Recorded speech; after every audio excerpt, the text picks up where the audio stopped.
नमस्कार मित्रांनो, आज आपण पाहणार आहोत स्टार प्रवाहावरील लग्नानंतर होईलच प्रेम मालिकेत पुढे काय होऊ शकतं याचा एक विस्तृत अंदाज घेऊया.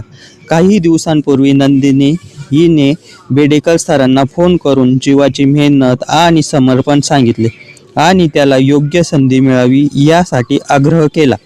नंदिनीचा हेतू अगदी निरागस होता. ती फक्त हे पाहू इच्छित होती की जीवाच्या प्रयत्नांना योग्य मान मिळो आणि त्याचे कौशल्य योग्य पद्धतीने ओळखले जावे. परंतु हे सगळं रम्या लपून ऐकते आणि तिच्या मनात हळूहळू शंका, चिडचिड आणि हलके अस्वस्थ विचार निर्माण होऊ लागतात.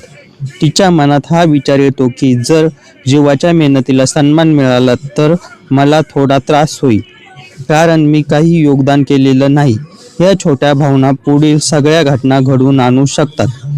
दुसऱ्या दिवशी जेव्हा खूप तयारीने त्याचा प्रोजेक्ट सादर करतो, प्रेक्षकांना पाहायला मिळतं की बेडेकर सरांना प्रोजेक्ट खूप आवडतो आणि ते विचार करतात की पुढील महत्त्वाचे काम त्या जबाबदारीसह जीवाला दिले जावे, कारण त्याची मेहनत, धैर्य आणि कल्पकता यासाठी मोठा संपत्ती ठरू शकते. मात्र हेच प्रसंग रम्याला ऑफिसमधल्या एका व्यक्तीशी बोलण्याच्या माध्यमातून मॅनिप्युलेट करते आणि म्हणते की जीवाला प्रोजेक्ट नंदिनीच्या शिफारशीमुळे मिळाले आहे, मेहनतीमुळे नाही. हे बोलणं अचानक जीवाच्या कानावर येते आणि त्याच्या मनात गोंधळ, थोडा राग आणि गैरसमज निर्माण होतो. घरी परतताना जीवा नंदिनीवर राग व्यक्त करतो आणि म्हणतो, तू काय बोललीस? लोकांना असं वाटतंय की माझ्या मेहनतीला महत्त्व नाही. नंदिनीचं थक्क होती, कारण तिचा हेतू केवळ जीवाच्या भल्यासाठी होता. तिला हे बोलताना मनात खूप दुःख आणि अचंबितपणा जाणवतो. जीवाचे वडील मध्ये येतात आणि नंदिनीला समजावतात, तुझीच चूक झाली, तुला असे बोलायला नको होतं. यामुळे नंदिनीला वाईट वाटतं आणि मनात आत्मपरीक्षण सुरू होते. याच वेळी रम्या शांतपणे सगळं पाहत असते, कारण तिचा उद्देश पूर्ण झालेला आहे. तिला वाटलं की जीवा आणि नंदिनी यांच्यात थोडं अंतर निर्माण झालं आहे आणि यामुळे ती घरच्यांना पॉलिटिक्समध्ये जिंकली आहे.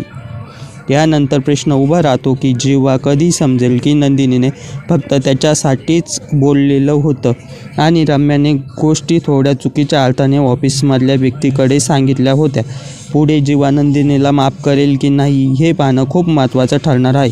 या सगळ्या घटनांमुळे प्रेक्षकांना अगदी रिअल वाटेल की जणू हे सगळं घरामध्ये किंवा ऑफिसमध्ये घडत आहे आणि पुढच्या भागासाठी उत्सुकता कायम राहील. प्रत्येक छोटा भाव, प्रत्येक गैरसमज आणि प्रत्येक पात्राची भावना हळूहळू पुढच्या ड्रामाला तयार करत आहे. मित्रांनो, तुम्हाला काय वाटतं? जेव्हा पुढे काय करेल? नंदिनीला माफ करेल की नाही?